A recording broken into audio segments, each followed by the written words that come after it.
during Sunday school is like good to see the sunshine. It's good to wake up in the morning and not be terrible cold. It's kind of how many of us are looking for spring, looking for some warmer weather, right? Yeah. I don't know. I'm getting temperamental the older I get. I don't like it really hot and I don't like it really cold. I just want it. Can we just have it in the middle, right? I guess we have it change it up a little bit. But this morning, something that I'm going to speak about this morning. We're going to be back in 1 Kings chapter 18.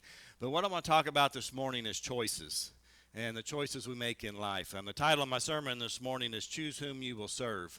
And you know, throughout, if you watch the news broadcasts and you do a lot of different things, you kind of watch about, they're wanting you to choose a lot, choose people, especially when you have an election year coming up, stuff like that. You're going to have to choose someone to lead you. Okay, we do that. We're going to have to do that. And I encourage everybody as a Christian to go out and vote. I mean, that is our right. That is our fundamental right in a free nation to be able to do that. A lot of places in the world do not have that choice. But we do, and we if you think about that, is choose whom will lead you. Okay? A lot of times in our life when we think about that, it says nobody tells me what to do. But even in our local elections, in our community, in our federal, in our state, we choose who are going to lead us. We pick that. I want to ask you a few things this morning. How do you decide to make those life choices? How do you decide what path you're going to take? Who's guiding you? See, it's important that we know who's guiding us because throughout everything in this world, someone is guiding you. Someone is leading you. Someone is convincing you to go a certain direction. If you got a phone and you got social media and all those things, what is most of it right now? It's ads. It's something trying to convince you to go a certain direction, to buy a product, but it's trying to lead you. Thing about it is so often in our life is we don't realize how important it is to allow God to lead us. See, that's the one that's going to lead us with his truth. God will never leave us nor forsake us. God will never lie to us. God will always be there for us. He will never let us down. So with that credentials in mind, why is it so hard sometimes for us to choose him? And we choose so many other things in this world that is about guaranteed to let us down at some point. See, it's important to know who you're going to choose. And last week we talked about Elijah and that he spent some time with a widow woman and there was a drought. And I'll give you a little history on this story. The Israelite people was doing some very terrible things in their life. They started worshiping false idols. They started allowing the Canaanites to lead them in a direction they should not go. And it was bad. I mean, it was terrible, the things that they were doing. They were doing child sacrifice. They were doing all kinds of crazy, crazy things and they had got mixed up into this, and that was just something that they just took as a normal. Well, Elijah came on the scene, and he told King Ahab, which his credentials was that he was the most wicked king that Israel had ever had. That was his credentials. See, he married the Canaanite woman that did all those practices, and she talked him into building all these places to do all that worship and all these sacrifices. They tore down the altars of God so they could build their altars to sacrifice their kids on, literally. And then Elijah came on the scene and told Ahab, said, because of your wickedness, God's going to show you his power, that he is sovereign, and he is not going to let it rain until I tell you it's going to rain. And see, the thing about our life is a lot of times we get used to that Walmart has what we need, that Woods has what we need, right? Or just any grocery store, wherever you're at. And we don't think about that it takes rain, it takes sunshine, it takes all these things to make your food grow. Well, in these times, that's what they depended on. They weren't worried so much about sports events or any of the different things going on. You know, we just got done with the Super Bowl. They weren't worried about that. They was worried, am I going to have enough food to live? So when Elijah came on the scene and told Ahab, and he was a political guy, you know, I want everything to work well so I can build up myself. And then Elijah comes on the scene and says, it's going to be bad because there's not going to be no food. Because a lot of times the people look to the king as almost a god. They look to the king as the leader of their life instead of the one. They needed to go a step above that. Okay? So we went through this time, and they'd been in a drought for quite a while. And it came to pass, as we get started in verse 18, I'm going to read several verses just to kind of give you a background here. But it says, "And it came to pass after many days that the word of the Lord came to Elijah in the 3rd year." It's been 3 years. "Saying, Go show thyself unto Ahab, and I will send rain into the earth." Okay? So now it's been 3 years. And he says, go ahead and go to Ahab and tell him that I'm going to send rain. I've proven myself to you, and I stopped the rain, and I'm going to start the rain. Okay? On my word is what God is saying. "And Elijah went to show himself unto Ahab, and there was a sore famine in Samaria. And Ahab called Obadiah, which was the governor of the house. Now Obadiah feared the Lord greatly, for it was so, when Jezebel cut off the prophets of the Lord, that Obadiah took 100 prophets and hid them by 50 in a cave and fed them with bread and water." I want to kind of stop here for a minute, because sometimes Elijah, and he's going to talk here in a minute, that he thinks he's the only one serving God. Sometimes we feel that way, right? I'm the only one doing right. Have you ever, at your workplace, you think, I'm the only one trying to do what's right? Have you ever felt that way? Well, you know, there's people all over the world living for God. And as we open our eyes and let God guide us, he'll show us those around us. That's why in church is so important, as believers come together. This is like-minded people that's believing in God to share life with each other. You know, because if we went around this room, there's probably a lot of serious stuff going on in your lives right now. If each person would stand up, I'm not going to ask you to do that. But if each person stood up and said what concerns they have in life, it'd probably blow our minds, right? But as we come to church and we gather with fellow believers, that we can share life with one another. That's why that is so important. But anyway, I'm not going to read through all this text until we get to it. But Elijah tells Obadiah, he says, hey, tell Ahab that I want to meet with him. And Obadiah, he kind of got scared, and he says, wait a minute. I don't think I want to do that. He says, what happens, Elijah, if you get scared or the Lord calls you somewhere else and you don't show up? And Elijah says, I'll show up. I'll talk to Ahab. See, in this moment, in this seriousness, Ahab looked at Elijah as the one that caused the rain to stop. He was the one that caused all this trouble. It's amazing to me in today's present world, with everything going wrong, that the world is blaming the Christians for the world being the way it is right now. In some ways, I think they're not wrong, because I think us as Christians haven't done our job good enough of spreading God's word. But anyway, when things go wrong, even the people that don't believe God blame him. But I want to skip on down to verse 15 as we get ready to go here. And it says, and Elijah said, as the Lord of hosts liveth, before whom I stand, I will surely show myself unto him today. So Obadiah went to meet with Ahab and told him, and Ahab went to meet Elijah. And here's what Ahab said. As it came to pass, when Ahab saw Elijah, that Ahab said unto him, art thou he that troubleth Israel? That was his thought process. He wasn't thinking about all the bad decisions he had made, that they started worshiping these false gods and sacrificing their children on altars and just getting rid of God. He said, Elijah, you're the one that troubles Israel. You're the one that makes that. But you know what? I want to put a kind of a comparison today. America and the trouble we're having is because we've been getting rid of God. See, the blessings that America has had is because of a faith in God. And the more and more we get rid of God, what's that leave room for? Evil. And evil is not even hiding anymore in America. We see it on our TVs, we hear it on our radios, you see it in news, you see it on your phones. Evil's the new popular. Think about that. We read these stories about the Israelites and they getting drawn into the Canaanites and all them awful, terrible rituals and all the things that they're doing, and we say, how could you do that? How could they be so naive to think that that's good? What are we doing in America today?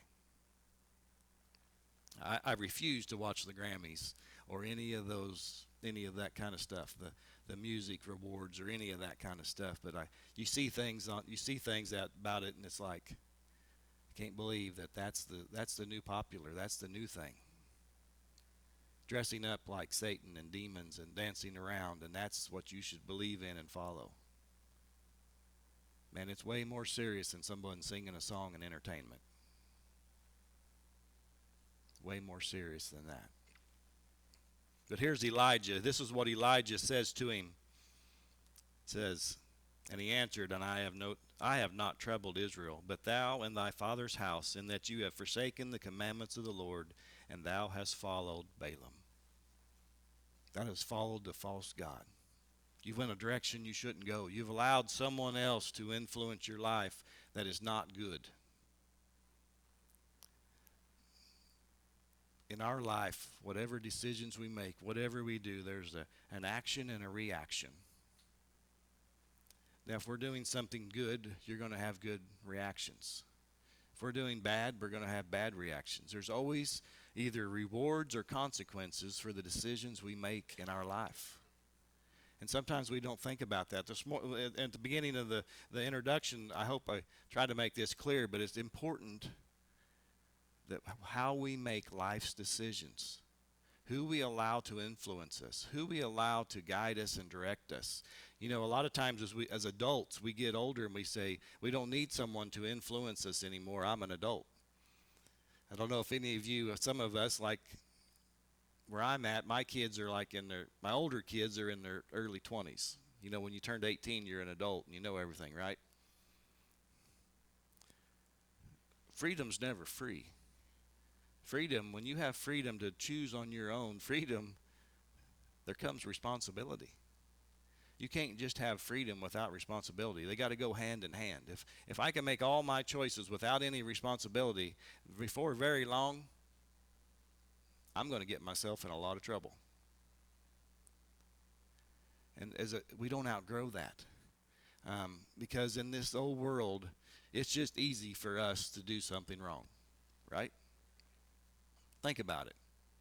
How come we have to think about doing something right, but doing something wrong comes automatic? It does. It's because of all the sin and Satan and the control he has in this world. For one, sometimes we might be singled out if we're that Christian or that one that's not walking with everybody else. As Christians, it's time that we take a stand, whether we stand alone. And that's the scary part, right? I'll go right back to church and believers. The church is not the building. The church is you and me. Christians. And God says, stand shoulder to shoulder. Stand together. Stand together. God has never once asked me and you to stand alone, to battle alone. I want to read a commentary on, it kind of gives you a little bit of an idea of what's going on here. It says, Ahab was the 7th king of Israel, the son and successor of his father Omar. His queen and wife was Jezebel, the daughter of Ithbaal, king of Tyre. Jezebel influenced Ahab to give Balaam equal place with God, and he even built a temple to Baal with a wooden image of the Canaanite goddess Asherah.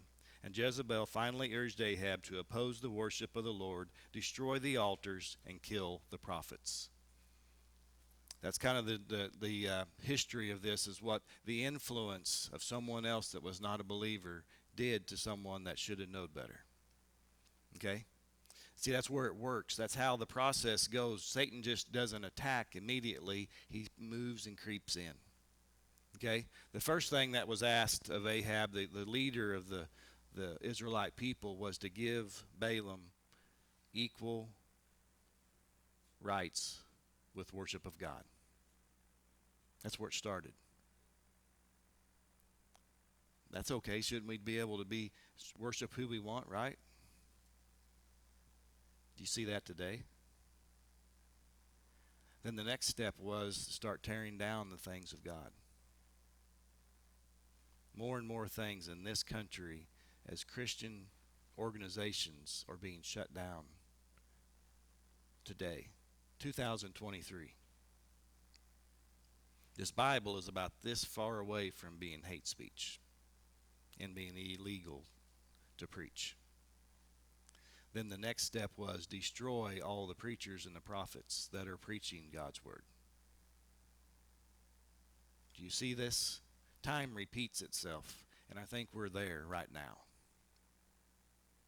That it won't be very long before these doors or churches will be illegal, that they will want to attack full-on Christians. In other countries right now, they're killing Christians by the hundreds and the thousands. Right now. So when you read this kind of a commentary on Ahab, we think, well, that's a long time ago. Well, no, it's happening right now. And it starts out where they give Satan equal platform with God. Then they destroy the churches. Then they destroy the speakers and the ones that present the gospel. And then there's nothing to preach. I want you to think about that. In verse 19 it says, "And therefore send and gather to me." This is Elijah speaking to Ahab. He doesn't ask Ahab his permission. This is what Elijah is telling him, or what God is telling Elijah to tell Ahab. But it says, "And therefore send and gather to me all Israel into Mount Carmel, and the prophets of Baal 450, and the prophets of the groves 400, which eat at Jezebel's table." He says, okay, gather everybody together. We're going to have a contest. We're going to have a contest, and today we're going to see whose God is real. Okay? As we go on to verse 20, it says, "So Ahab sent unto all the children of Israel and gathered the prophets together into Mount Carmel. And Elijah came unto all the people and said, How long halt ye between two opinions? If the Lord be God, follow him. But if Baal, then follow him. And the people answered him not a word." Elijah gave him he said, you can't go back and forth. You have to make a choice. Who is going to be your God? Who are you going to serve? Who are you going to allow to guide your life? He said, you've been going back and forth. You've been worshiping God. You've been worshiping Baal. And he goes, today we're going to make a decision. We're going to decide who we follow. Then said Elijah unto the people, even I, only remain a prophet of the Lord, but Baal's prophets are 450 men. Here's the difference. Elijah against 450. "Let them therefore give us 2 bullocks, and let them choose 1 bullock for themselves, and cut it into pieces, and lay it on the wood, and put no fire under. And I will dress the other bullock, and lay it on the wood, and put no fire under. And call you on the name of your gods, and I will call on the name of the Lord. And the God that answereth by fire, let him be God. And all the people answered and said, It is well spoken." So here's kind of the setup here. They made 2 altars. They put a bullock on it. They put all the wood around it. They had everything prepared to do that sacrifice, okay, to do this. And Elijah said, I want to prove to you today who God really is. You call to your God. You pray to your God. And whoever's God sends fire down and consumes this sacrifice will be God. Will be God. You know, we look at the Old Testament, we look at the Bible accounts, and we see people, and we read about where they took a log, or they took a stone and they carved it into an image, and they bowed down and they worshipped it, and we're like, how could they be that way? There's no way that that's a God, because I just made it, right? And we look at those people and we say, why would they do something like that? How many idols do we make in our life? Maybe even on a daily basis. That becomes the most important thing. That's what we think is going to take care of all our needs. A lot of times, a good paying job is our idol. If you're making lots of money, I can buy anything I want, right? We have prayer requests almost monthly about a company that's laid off 30 to 40 to 50 people, and they didn't know it was coming. Their security's gone. They came to work the next day, and it's not there. We make lots of idols that cannot answer us. We make lots of idols that are not going to take care of us or provide for us. Satan is very good at giving us or showing us false securities.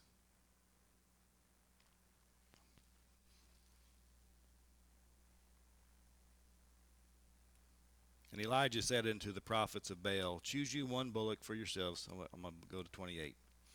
And they took the bullock which was given them, and they dressed it, and called on the name of Baal from morning unto evening, noon, saying, O Baal, hear us. But there was no voice, nor any that answered. And they leaped upon the altar which was made. And it came to pass at noon that Elijah mocked them, and said, cry aloud, for he is a god. Either he is talking, or he is pursuing, or he is in a journey, or peradventure he sleepeth, and must be awakened. Elijah's taunting them in a sense here. He said, wait a minute, you've been all day, you've been past this time, and nothing's happened. Maybe your God is busy talking to somebody else, or maybe he's went on a trip, or maybe he's just a hard sleeper and you haven't woke him up yet. And they cried aloud and cut themselves after their manner with knives and lances or swords, till the blood gushed out upon them.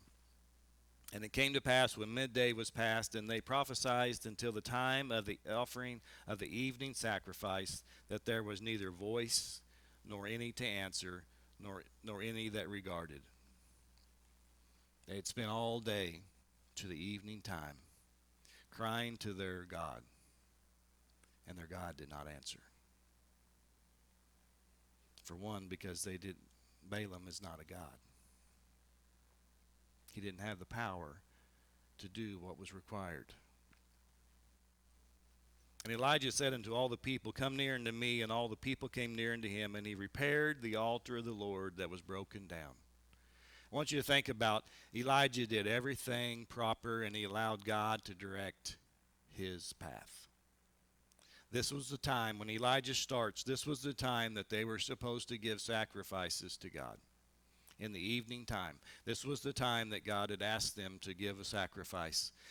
It was the right time. There was an altar there that they had tore down to make room for the altars of Baal. So Elijah bent down before he started his, and he repaired the altar. See, I think there's a time in our life that our altars have been tore down, that we haven't given our life to God the way we should. And there comes a time in our life that we got to stop, and we got to allow God to rebuild the altar, rebuild our life, put it back together. Allow him to direct us, okay? We got to do things God's way. When I do things my way, it don't work. When we do things God's way, it will always work. So he bent down and he started putting this altar together. He repaired the altar of the Lord that was broken down. And Elijah took 12 stones according to the number of the tribes and of the sons of Jacob, unto whom the word of the Lord came, saying, Israel shall be thy name. And with the stones he built an altar in the name of the Lord, and he made a trench about the altar as great as would contain 2 measures of seed.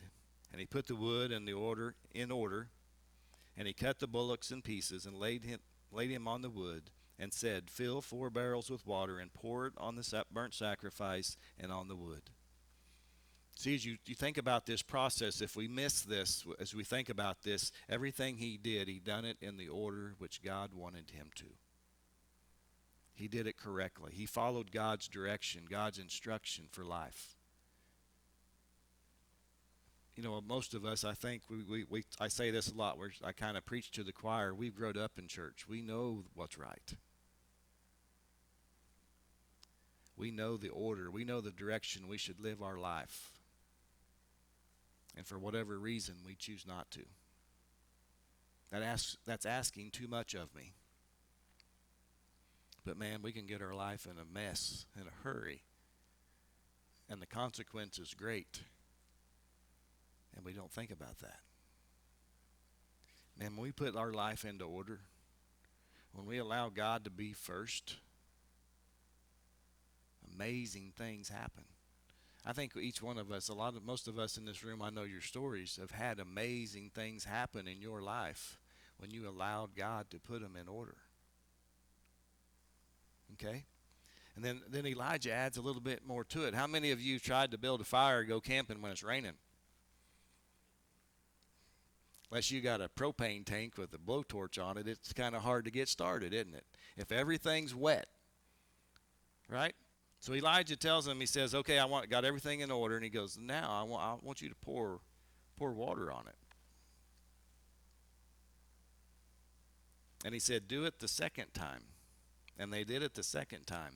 And he said, do it the third time. And they did it the third time. And the water ran around about the altar. And he filled the trench also with water. Remember?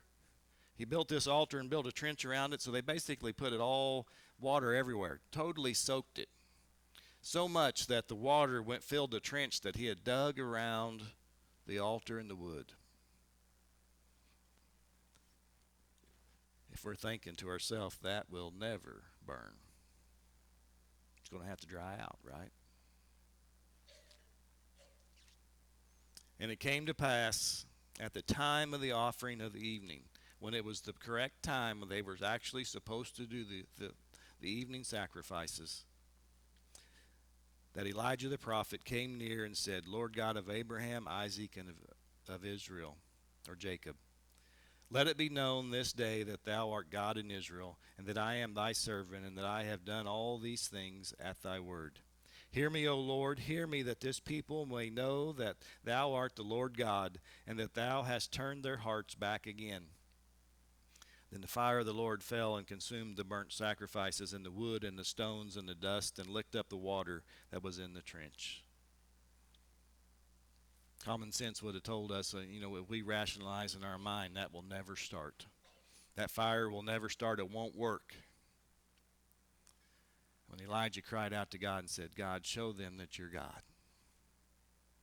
God sent fire down from the sky, and it not only burnt the sacrifice and the wood, it burnt the stones and the dust, and it absorbed all the water. See, the thing about it is, when we put life in order and we allow God to be a part of our life, and we cry out to Him and God say, God, I want you to take control of my life, He will do so much more than we could ever imagine. We might ask for some little thing that we think is impossible to happen, and God does so much more. He will do so much more in our life. These Israelite people had went away they shouldn't have went. They'd allowed people to influence them that they shouldn't have allowed to influence them. They had done miserable, terrible, just unthinkable things. And Elijah said, if you think a few verses back, he says, today I want you to choose who you're going to follow.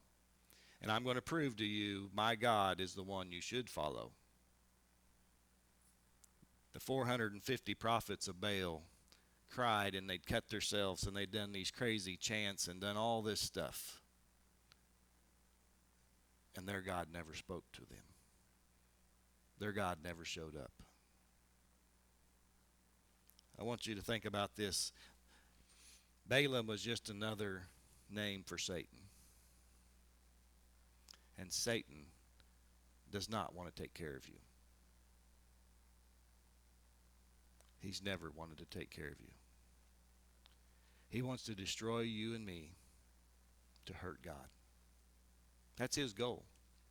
Now, he may talk us into these things. He may be able to make it where you have money or you have position or you have things that these false hopes in life. But it is not to better your life. It's so that you decide to choose him instead of God. These prophets of Baal, these people that did all these things, they were consumed with this. And the consequences were great. In verse 39 it says, and when all the people saw it, they fell on their faces, and they said, the Lord is he, the God of the Lord, he is God. When they seen this, when God showed them who he was, they fell upon their faces and they confessed God as the true and only God. See, it's important for you and me to realize that. And the thing about it is we don't have to have a contest. We don't have to have the world crumbling around us before we fall to our knees and realize who God is, because he shows us every day who he is, and the choice that we need to make, that to choose him or choose the world, which is Satan, to choose life or to choose death. There'll be a day that the Christians, they'll be called to heaven and get to go to heaven, and there will be no good on this earth whatsoever. There will be people fall to their knees and cry out to God. See, the thing, you don't have to wait till the bottom falls out to give your heart to God. See, it's that important that we realize and understand who we need to serve, who we need to follow. Because there will be a day that evil will be stomped out of this world. Evil will be required to pay the penalty for their choice. In verse 40 it says, And Elijah said unto them, Take the prophets of Baal, and let not one of them escape. And they took them, and Elijah brought them down to the brook Kishon, and slew them all. Slew them there. See, the thing about it is evil will be punished for evil. A lot of times we wonder, well, why hasn't God done that yet? I want to ask you this question. What would your punishment be if God chose to punish you? Think about that. When the Bible speaks of grace, that means God's love for you. That even when we're hard-headed and we choose not to make the right decisions, He's patient to wait and to show Himself to us until we make the right decision. Man, it's important for us to do that. It's important for us to see the goodness of God and know that, man, every one of us have family members that aren't saved. And every day that we have another day, that's God's grace. That's God's grace. There's a contest every day of life proving who God is. We got to open our eyes and see it. But the only way we're going to do that is listening to God's truth, not the world. Not the things on TV or the news or in the newspapers or any of those things. We got to get in God's Word, and we got to look for the truth. God will show us the truth. God will show us His love. God will show us forgiveness. God will show us the strength that we can have. I want to ask you this question. Can you imagine? You think Elijah was just a Superman that had nerves of steel? He couldn't do any of this without the power and strength of God. In those days, even in other countries today, if the king or the ruler doesn't like what you say, they just chop your head off or shoot you. Elijah had the power and the protection of God with him as he done these things. God used him in a mighty way, and Elijah done these things through the power and the strength that God give him. You know what? You have the same resources. You can be an Elijah. God will give you that strength to stand up to evil, stand up against those that are doing wrong, and show them the truth. You know what this was? This was an invitation. To that day, that contest was an invitation to give their hearts to God. You know, if the prophets of Baal had dropped to their knees and give their hearts and confessed to God, He wouldn't have slew them. So it doesn't matter what you've done in your life. If you ask for forgiveness with your whole heart, God will give it to you.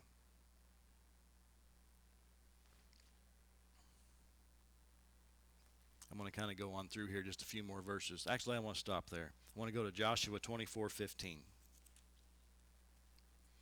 Joshua 24:15 was in when Israel was talking about going into the promised land. This is a famous verse that probably most of us have heard before. And if it seems evil unto you to serve the Lord, choose you this day whom you will serve, whether the gods which your fathers served that were on the other side of the flood, or the gods of the Amorites in whose land ye dwell. But as for me and my house, we will serve the Lord. I want you to think about this when you break this verse down. When Joshua said these things, he says, you got to choose. We must choose who we're going to follow. He says that you can choose to follow the gods that the people followed before the flood. Who survived the flood?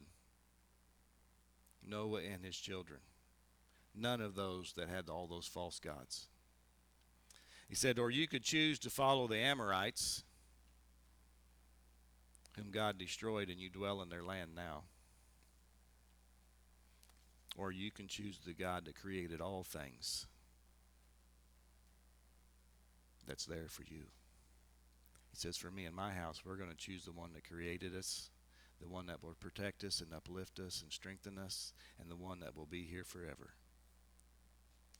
See, the thing about it is when the things that we choose in this life, they come and go.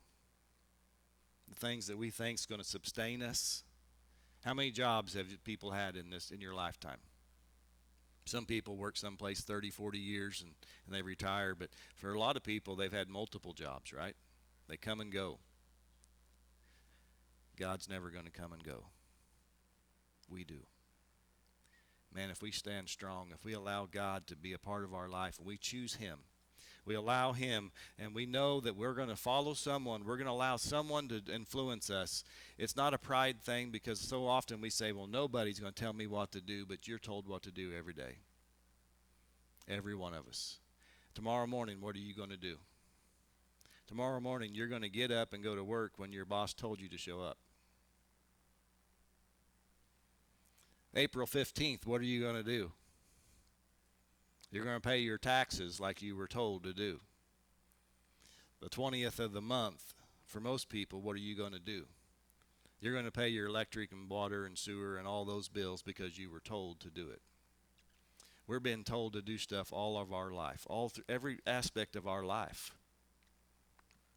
But when something said about God telling us or showing us what we need to do, we say, whoa, no one's going to tell me what to do.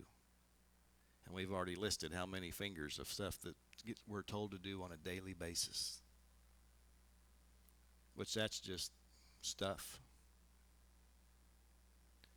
When God tells us what to do and we get everything in order and we put it together right, amazing things happen.